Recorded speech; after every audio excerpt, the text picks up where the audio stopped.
What's so funny? Life is so funny and so sad. When I was 3 and dressed in short pants, I saw for the first time an ant bed. Oh, the busy ants fascinated me, and wanting a closer look, I sat on the ant bed. The ants became very agitated, and soon I was covered in sharp little bites. But I learned something that day: never to sit on an ant bed. And I've never sat on one since.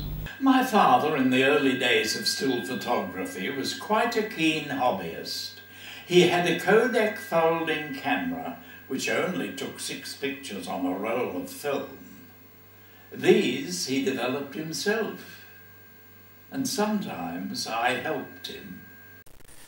This was taken by my father on his Kodak about the time of the ant bed incident. This is an early projector. When I was 7 years old, I saw these advertised and I wanted one. They weren't called projectors then, they were known as cinematographs. Needless to say, I didn't get one. Then they cost as much as a new Ford car. Over the years I had other projectors, but always coveted this one, and it wasn't until 1962 that I got one. It cost me then, second-hand, $30. Around that time, I also got a 16mm camera, a German Siemens. Years ahead of its time, it had cassette loading, a rare innovation in 1928. We have a saying in the theatre, to upstage your fellow player. You did it by standing upstage of him, forcing him to turn his back to the audience in order to face you.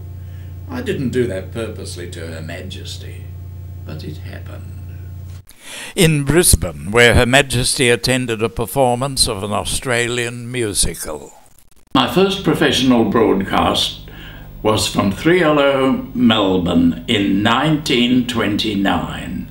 I sang a song composed by an Australian called Down by the Cudgegong.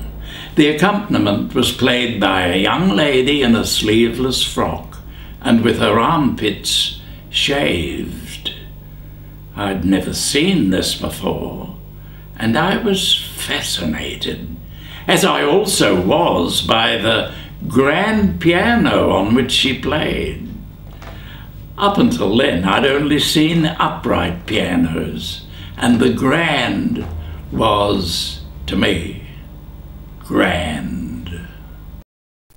Gladys Moncrief was a great star of the Australian stage from 1925 until the late 50s.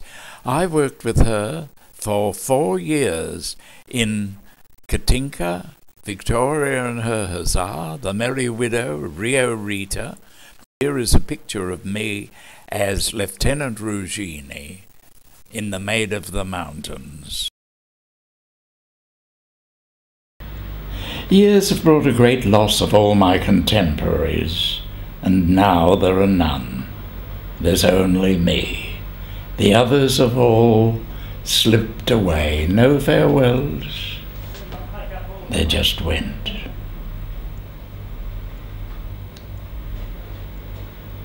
Oh, there's no one now that I can really communicate with.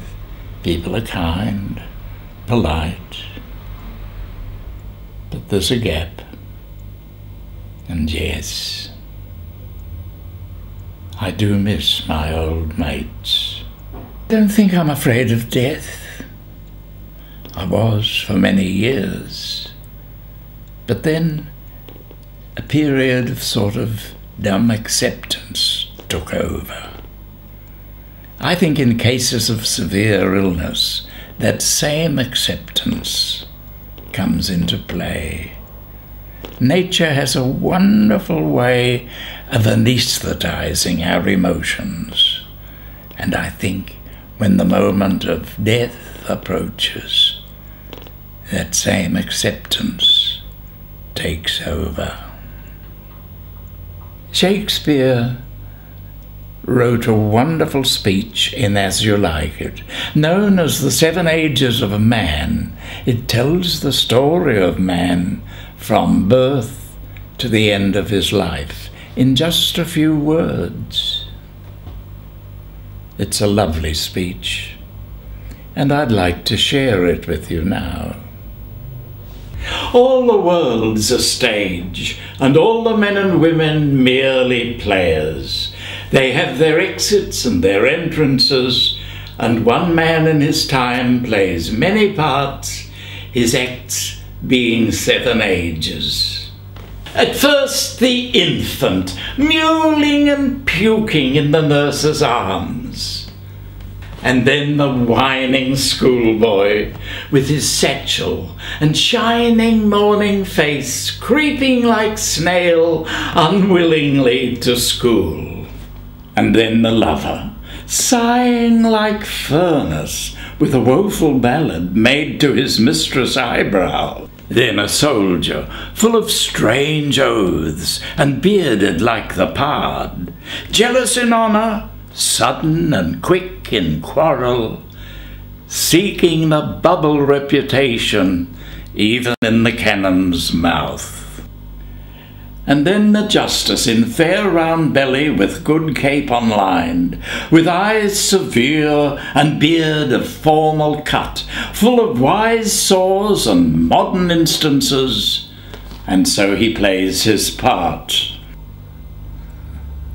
The 6th age shifts into the lean and slippered pantaloon, with spectacles on nose and pouch on side, his youthful hose well saved, a world too wide for his shrunk shank, and his big manly voice turning again to childish treble, pipes and whistles in his sound. Last scene of all that ends this strange eventful history is second childishness and mere oblivion.